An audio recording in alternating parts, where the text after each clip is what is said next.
రాయ్ కైశ్వరెడ్డి 11 గంటలకు నా ఇంటికి వచ్చి జెండా ఎగరేస్తా ఉన్నావు కదా, రాకపోతే 12 గంటలకు నీ ఇంటికి వస్తా.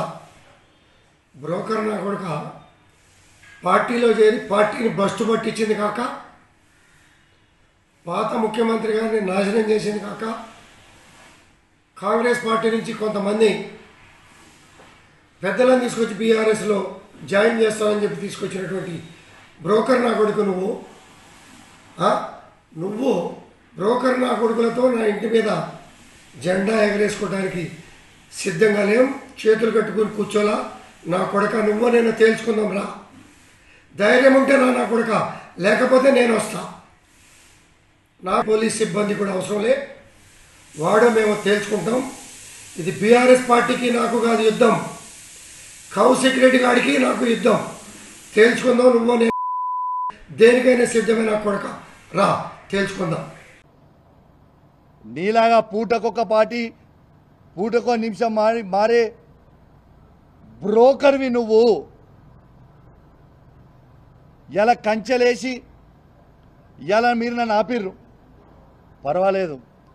యావత్ తెలంగాణ ప్రజలు మొత్తం కూడా చూస్తూ ఉన్నారు.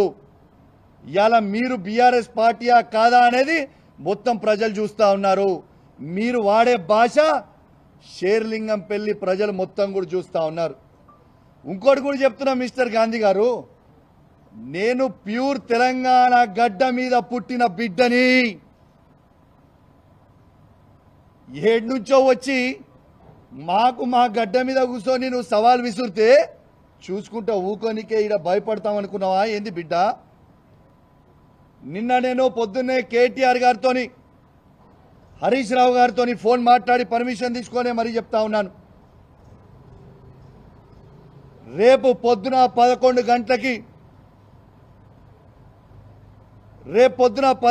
గంటలకి మా మేడ్చల్ జిల్లా పార్టీ ఆఫీస్ శంబీర్పూర్ రాజు గారి నాయకత్వంలో ఆడి నుంచి మేమందరం కలిసి వేలాది మంది కార్యకర్తలు అందరం కూడా మన బీఆర్ఎస్ పార్టీ ఎమ్మెల్యే గాంధీ గారి ఇంటికి పోదామని చెప్పి సందర్భంగా తెలియజేస్తా ఉన్నాను. రేపు అందరం కలిసి 11 గంటలకి గాంధీ గారి ఇంట్లోకి ఖచ్చితంగా రేపు పోదాము. ఆడ బ్రేక్ఫాస్ట్ తిందాము, ఆడ లంచ్ తిందాము. గాంధీ గారు కండువ కప్పుకున్న తర్వాత గాంధీ గారిని తీసుకొని తెలంగాణ భవన్కి పోయి ప్రెస్ మీట్ పెట్టి అక్కడి నుంచి గాంధీ గారిని కేసీఆర్ గారి దగ్గరికి తీసుకొని పోదాం, స్వాగతం పలుకుదాం.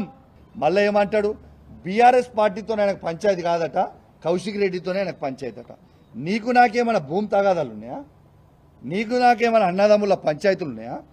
ఎస్, నేను అడిగింది ఏంది, నువ్వు చెప్పే జవాబేంటిది, నువ్వు మాట్లాడేది ఏంటిది? నిర్సిగ్గుగా నిర్లజ్జగా నువ్వు మాట్లాడే మాటలు యావత్ తెలంగాణ ప్రజలు మొత్తం కూడా వింటా ఉన్నారు. అసలు నువ్వు బీఆర్ఎస్ బీఫామ్ మీద గెలిచి కాంగ్రెస్ పార్టీలో చేరనీకే నీకు సిగ్గనిపిస్తలేదాయా?